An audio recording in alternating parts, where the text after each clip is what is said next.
हरिओम, ओम आनंद ma'am, Om Shanti ma'am, ओम ज्ञान ma'am, आप सभी दर्शकों का हमारे चैनल पर स्वागत है। आज हम लोग बीएड थर्ड सेमेस्टर के अंतर्गत भारतीय महिलाओं की या भारतीय महिलाओं का सामाजिक व्यवस्था के अंतर्गत क्या स्थिति है, क्या कार्य है, क्या भूमिका है, ये टॉपिक है।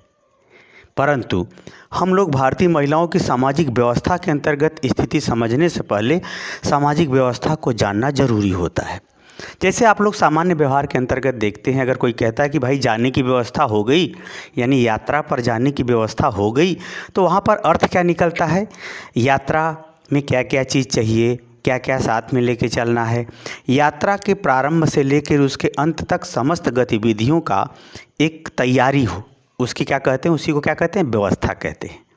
यानी वह जाने की व्यवस्था हो गई, यानी सारी व्यवस्था, यात्रा से संबंधित भोजन, पैसा, टिकट, ये सब सारी व्यवस्था, कपड़ा इत्यादि सारी व्यवस्था एडजस्ट करना होता है। उसी तरह से सामाजिक व्यवस्था का तात्पर्य होता है कि समाज के अंतर्गत या समाज को संचालित करने के लिए, समाज का विकास करने के लिए, समाज को नियंत्रित करने के लिए, सभ्य समाज का निर्माण करने के लिए, सबको व्यवस्थित करने के लिए जो समस्त गतिविधियां आयोजित की जाती है, उसी को हम क्या कहते हैं, सामाजिक व्यवस्था।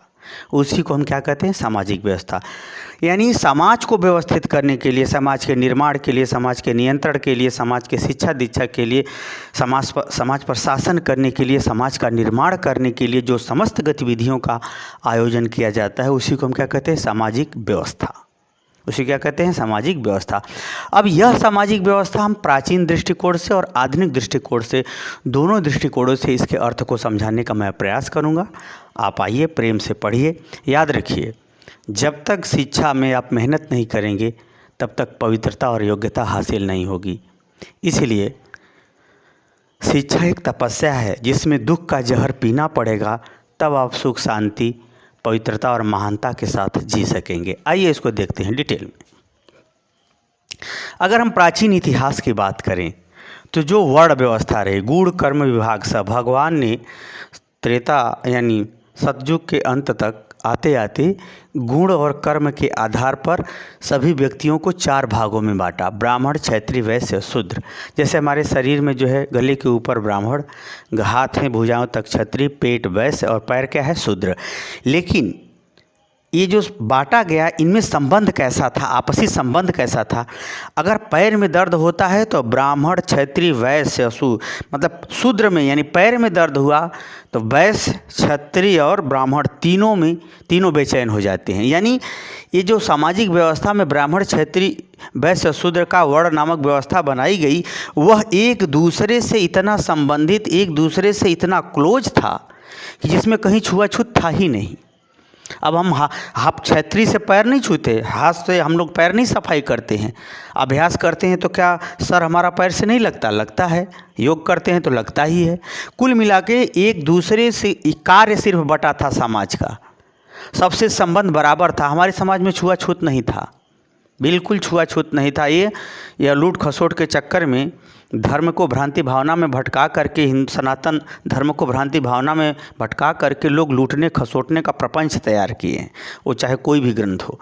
तो यानी जैसे हमारे शरीर के ब्राह्मण मुख और क्षत्रिय हाथ और वैश्य पेट, पैर, शूद्र सभी अंग एक दूसरे से जुड़े हैं, सभी एक दूसरे के साथ संतुलित हो करके एक दूसरे के कार्यों में सहयोग देते हैं, मिले हुए हैं। उसी तरह से ब्राह्मण, क्षत्रिय, वैश्य, शूद्र वर्ण नामक व्यवस्था बनाई गई, जो सभी एक दूसरे से मिले हुए, सब एक दूसरे का साथ देते हैं। कहीं शूद्र न जाए तो ब्राह्मण, क्षत्रिय कैसे जाएगा, शूद्र छुएगा ही नहीं तो सेवा कैसे हो करेगा, सीधी सी बात है। तो कहीं ये भेदभाव नहीं था, तो ये व्यवस्था दी गई थी। और ये जो ब्राह्मण, क्षत्रिय, वैश्य, शूद्र थे, सब में जो है यह 4 पुरुषार्थ यानी मेहनत करने की बात सबको कही गई थी। सबको मेहनत करने की बात कही गई थी, यानी पुरुषार्थ यानी पावर जुटाने की बात की। जैसे धर्म का अर्थ होता है कि जो है जितनी अच्छी चीज़ें हैं, उत्तम चीज़ें हैं, उत्तम स्वरूप है, उन सबको जानना। जैसे विद्या अध्ययन करना, जप करना, यज्ञ करना, हवन करना, दान देना, दया रखना, जैसे मान सम्मान करना, जितनी भी अच्छी चीज़ें हैं वो शिक्षा के माध्यम से धर्म नामक पुरुषार्थ सबको एकत्र, यानी जितना ही शूद्र अधिक जानकार होगा सेवा उतना ही अच्छा करेगा, ब्राह्मण जितना ही अधिक धर्म का जानकार होगा उतना ही अच्छे ढंग से पूजा पाठ और समाज को निर्देशित शिक्षा दीक्षा देता रहेगा, और क्षत्रिय जितना अधिक धर्म को जानता रहेगा उतना ही न्याय संगत नियम बनाएगा, समाज को नियंत्रित करेगा, शासन करेगा। वैश्य जितना धर्म को अधिक जानता रहेगा उतना ही जो है अपने उत्तम कार्य के द्वारा अपनी मेहनत का उत्तम प्रतिफल अन्य वर्णों से प्राप्त करता रहेगा। उसी तरह से शूद्र जितना ही धर्म के विषय में जानता रहेगा उतना ही उत्तम सेवा करेगा। अब IAS PCS क्या है? एक प्रकार से शूद्र है ना, जो सरकार में नौकरी चाकरी करते हो क्या है, सब शूद्र हैं पौराणिक मत के अनुसार अगर देखा जाए। तो इस प्रकार से धर्म का सबको अध्ययन, धर्म का मतलब उत्तम ज्ञान, उत्तम गुण, उत्तम व्यवहार, उत्तम समझ, उत्तम तर्क, उत्तम गुणों का विकास, सभी क्या होता है धर्म। अर्थ क्या होता है? अर्थ का मतलब होता है धन कमाना, यानी जब ज्ञान सभी वर्णों को प्राप्त है तो अपना अपना व्यवसाय करते हुए, अपना अपना कार्य करते हुए न्याय संगत धन कमाएं। फिर उसके बाद क्या है? काम। काम का मतलब होता है वैवाहिक संबंध, काम का मतलब होता है अपनी इच्छा या सांसारिक इच्छा, उन सबको पूरा करना। सबको था, ये सबको करना था। अर्थ भी सबको कमाना है, धन भी सबको कमाना है, शिक्षा भी सबको कमाना है। काम का मतलब विवाह करना, स्त्री से संबंध रखना, सामाजिक प्राणी बन जाना, और संसार में अपनी व्यक्तिगत इच्छा हो सकता, सामाजिक इच्छा हो सकता, ये सब प्राप्त करना काम है। उसके बाद क्या है? मोक्ष का नामक पुरुषार्थ करना। पुरुषार्थ का मतलब मेहनत करके मोक्ष प्राप्त करना, यानी जब आदमी धर्म फिर अर्थ कमा लिया, अब सांसारिक इच्छा, स्त्रियों के संबंध में वैवाहिक इच्छा यानी काम के संबंध में ये सब को पूरा करना। फिर उसके बाद व्यक्ति क्या करे? धीरे धीरे इन सब चीज़ों से दूर होकर के मोक्ष को प्राप्त करे, यानी उस परम तत्व को प्राप्त करे जहाँ सुख शांति परम आनंद हो, जहाँ पर हर तरह का सुख हो, एक प्रकार से जो है उत्तम अवस्था हो, यानी मुक्ति हो, मोह नहीं हो। मोह होगा तो फिर संसार में चक्कर काटने लगेगा, अगर मोक्ष को प्राप्त कर लेगा तो वह मुक्त हो जाएगा। इस तरह से ये पुरुषार्थ बनाया गया। ये पुरुषार्थ सभी वर्ण व्यवस्था के लिए बनाए गए थे। अब है इन पुरुषार्थों को प्राप्त करने के लिए, जैसे धर्म और अर्थ, धर्म को प्राप्त करने के लिए ब्रह्मचर्य आश्रम बनाया गया। आश्रम का मतलब एक प्रकार से समझिए अवस्था का विभाजन किया गया, यानी 25 वर्ष तक, कलयुग के हिसाब से बता रहा हूँ, कलयुग के आयु के हिसाब से इसको बता रहा हूँ, 25 वर्ष तक ब्रह्मचर्य का पालन करे, यानी वह शारीरिक रूप से, मानसिक रूप से, व्यवहारिक रूप से, क्रियात्मक रूप से शुद्ध हो, सत्य हो, पवित्र हो, उसको ब्रह्मचर्य कहते हैं। उस ब्रह्मचर्य में सभी आश्रम जो है ब्राह्मण, क्षत्रिय, वैश्य, शूद्र, ये जितने हैं ये सब ब्रह्मचर्य आश्रम के अंतर्गत विद्या अध्ययन करेंगे, धर्म का ज्ञान प्राप्त करेंगे। धर्म क्या है? धर्म हर चीज़ का एक उत्तम रूप बताता है, आदर्श रूप बताता है, वो हर चीज़ का होता है। धर्म कोई जड़ वस्तु नहीं है कि एक जगह रख दिए तो स्थिर हो जाए। धर्म कुछ निश्चित है, कुछ गतिशील है, वो हर अवस्था में, स्थिर अवस्था में भी, अस्थायी सिद्धांतों में भी, और गत्यात्मक अवस्था के अंतर्गत सिद्धांतों में भी वह उत्तम अवस्था को बताता है। तो ब्रह्मचर्य के अंतर्गत धर्म का ज्ञान सभी वर्णों को प्राप्त करना था। उसके बाद धर्म का जब ज्ञान प्राप्त कर लिया तो वह वैवाहिक जीवन स्थापित करके अर्थ यानी धन कमाना शुरू करे, और अर्थ के माध्यम से अपना वह जो वैवाहिक जीवन के अंतर्गत स्त्री सुख, स्त्री है तो पुरुष सुख भोगे। अब उसके बाद आता है वानप्रस्थ। वान जैसे गृहस्थ आश्रम में प्रवेश करने के लिए ब्रह्मचर्य आश्रम उसकी एक प्रकार की तैयारी है, एक यानी संसार में प्रवेश करने के लिए ब्रह्मचर्य आश्रम क्या है? उसकी एक तैयारी है। उसी तरह से गृहस्थ आश्रम का जो गृहस्थ आश्रम यानी 50 वर्ष तक, यानी ये 25 वर्ष मान लीजिए, 50 वर्ष तक गृहस्थ आश्रम, इसके बाद वानप्रस्थ आता है। वानप्रस्थ का तात्पर्य यहाँ ये है कि काम के अंतिम चरण में, यानी जब स्त्री, माता पिता यानी कोई भी पुरुष जब प्रौढ़ा अवस्था में प्रवेश करने लगे तो धीरे धीरे वह सांसारिक इच्छाओं से, कामनाओं से दूर भागे, ईश्वर के करीब जाए, उसको क्या कहते हैं? वानप्रस्थ। यानी वानप्रस्थ क्या है?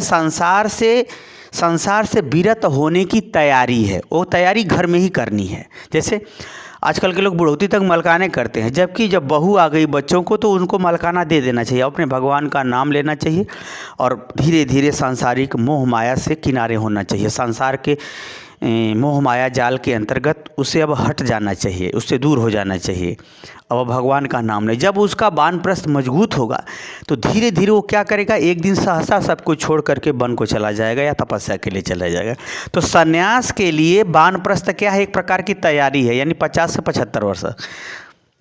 उसके बाद संन्यास का मतलब क्या हुआ कि सांसारिक जीवन से, यानी ये जो सांसारिक जीवन है उससे विरत होकर के सिर्फ भगवान के लिए प्राप्त करने का आश्रम है, अवस्था है, जो 75 से लेकर के 100 वर्ष तक के बीच में होगी। यानी 25 वर्ष तक ब्रह्मचर्य, 50 वर्ष तक गृहस्थ, वानप्रस्थ मतलब 75 वर्ष तक, फिर उसके बाद संन्यास ले ले। इस प्रकार से वह ले करके अपने परम तत्व, अपने परम स्वरूप, मैं कहाँ से आया, कहाँ जाऊँगा, मैं कौन हूँ, मैं कौन हूँ, लोग मर के कहाँ चले जाते हैं, लोग कहाँ से आते हैं, लोगों को सुख दुख क्यों मिलता है, ईश्वर में प्रकृति का शाश्वत तत्व क्या है, ईश्वर क्या है, माया क्या है, जीव क्या है, जीना मरना क्या है, हम कौन हैं, ये संसार क्या है, इस सब बारे में जानना ही संन्यास आश्रम में, ये सब जानना, इसकी खोज में लग जाना, ताकि एक समय मोक्ष तक प्राप्त आप कर सके। ये व्यवस्था थी। प्राचीन और पौराणिक मतों के आधार पर आधुनिक समय में भी जाति व्यवस्था ही है, जो कालांतर में वर्ण व्यवस्था ही जाति व्यवस्था में बदल गई थी। आज भी जाति व्यवस्था है। तो एक प्रकार की एक सामाजिक व्यवस्था थी प्राचीन। अगर आधुनिक व्यवस्था की बात करें तो वर्ण व्यवस्था धीरे धीरे क्या है, धीरे धीरे अपने प्रभाव को खोती जा रही है। अब क्या है, समाज की अगर व्यवस्था देखा जाए तो सामाजिक व्यवस्था वह व्यवस्था है जो समाज की विभिन्न संस्थाएं हैं, जिसके अंतर्गत समाज अपना निर्माण, अपना विकास, अपने व्यक्तित्व का विकास, सामाजिक संस्थाओं का निर्माण, समाज और देश को सुरक्षित, संवर्धित इत्यादि गतिविधियों का जो संपादन है या ये सब इत्यादि गतिविधियाँ किया जाता है, वो सब क्या कहलाता है, सामाजिक व्यवस्था कहलाता है। आइए अब आधुनिक दृष्टिकोण से भी सामाजिक व्यवस्था का अर्थ हम लोग समझें। अब अगर हम बात करें तो आधुनिक दृष्टिकोण से अगर सामाजिक व्यवस्था की बात की जाए तो सामाजिक व्यवस्था का तात्पर्य मानव के विकास एवं कल्याण के लिए उन समस्त संस्थाओं का निर्माण करना या उस संस्थाओं को सुदृढ़ करना, उन संस्थाओं को व्यवस्थित करना, उन संस्थाओं को जो है एक प्रकार से उन संस्थाओं को व्यक्तित्व के विकास हेतु, मानव कल्याण हेतु तैयार करने से है। कौन सी संस्था? जैसे परिवार क्या है, एक समाज की अस्थाई संस्था है। शिक्षा भी क्या है, समाज की अस्थाई संस्था है। ग्राम क्या है, ये भी समाज की, कोई तनाहू समाज विकसित हो जाए गांव का रूप मिलेगा। उसी तरह से जिला भी क्या है, एक समाज की क्या है, व्यवस्था है। ये जो संस्थाएं हैं, परिवार, विद्यालय, ग्राम, जिला, राज्य और केंद्र यानी देश, ये सभी क्या है, समाज की क्या है, एक प्रकार की व्यवस्था है, जिसके अंतर्गत समाज में सभी मानव के विकास, उसका निर्माण, उसका सर्वांगीण विकास, उसकी शिक्षा, उसका जो है सामाजिक नियंत्रण, उसका समाज में योगदान, उसकी नागरिकता, उसका अधिकार, उसका कर्तव्य, उसका देश, उसका राज्य, उसका स्थान, उसकी शिक्षा इत्यादि सुरक्षित रहने के साथ साथ बढ़ने का, व्यक्तित्व के विकास करने का आधार तैयार करती है। उसको हम क्या कहते हैं, सामाजिक व्यवस्था कहते हैं। यहाँ पर हमने जाति का नाम इसलिए नहीं लिया कि यहाँ हमने कर्म के आधार पर सामाजिक व्यवस्था का अर्थ बताने का प्रयास किया। समाज एक गतिशील है, समाज समय के साथ बदलता है, अपना निर्माण करता है, अपने में सुधार करता है, अपने को नई आवश्यकताओं के साथ परिवर्तित भी करता है। इन समस्त गतिविधियों के लिए जो भी प्रक्रिया अपनाई जाती है, जो भी संस्थाएं इसमें योगदान देती हैं, जो भी संस्थाओं का निर्माण या जिन संस्थाओं का अंत होता है, ये सभी प्रकार की गतिविधियां ही आधुनिक दृष्टिकोण से आधुनिक समाज में एक सामाजिक व्यवस्था होती है।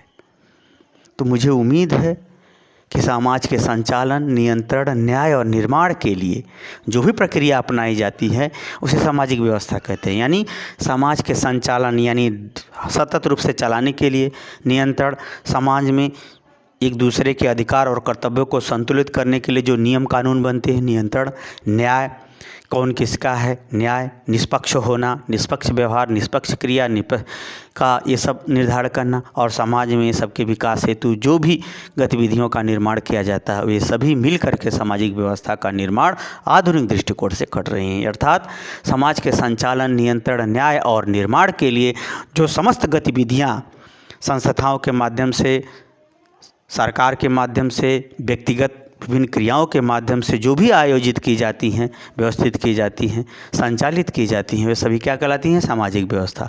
अब मुझे उम्मीद है पौराणिक मत और आधुनिक मत, आधुनिक स्थिति के आधार पर आप सामाजिक व्यवस्था का अर्थ अच्छी तरह समझने में सफल हो गए होंगे। जैसे मैं बोल रहा हूँ, आप इसे सुन करके नोट्स बनाएंगे तो आपके पास इतना मैटर हो जाएगा कि आप फिर क्या पूछना है, जब जैसे पूछेगा वैसे आप उत्तर दे लेंगे। देखिए भाई, मैं तो नोट्स इसी रूप में आपको समझाते हुए ही दे सकता हूँ। अब ये कहिए कि हम इलेक्ट्रॉनिक बोर्ड का प्रयोग करें तो अभी हमारे पास उतना पैसा वैसा है नहीं, सीधी सीधी बात। इसलिए जितना मैं समझाया हूँ रोक रोक वीडियो आप आराम से लिख सकते हैं। मुझे उम्मीद है कि समझ में आ गया। समझ में आ गया तो कमेंट बॉक्स में ज़रूर बताइए। साथ ही मेरे चैनल को लाइक शेयर सब्सक्राइब कीजिए। हरिओम।